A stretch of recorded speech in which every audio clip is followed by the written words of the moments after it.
台风报道。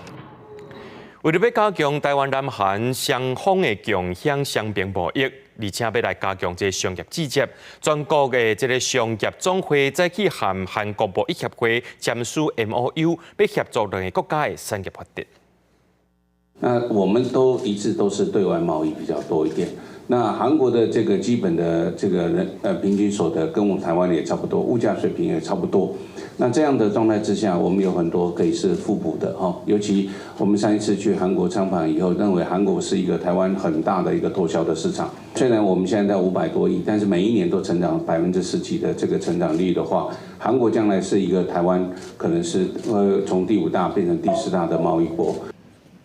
高书博表示，台湾甲南韩地理位置真小哇，而且政治、经济、文化等方面真接交流。敢若去年台韩两边的贸易总价就美金564亿，希望会当透过密切合作，建立双方战略合作的谈判关系，趁机会甲国内产品也个服务引进去到新的市场。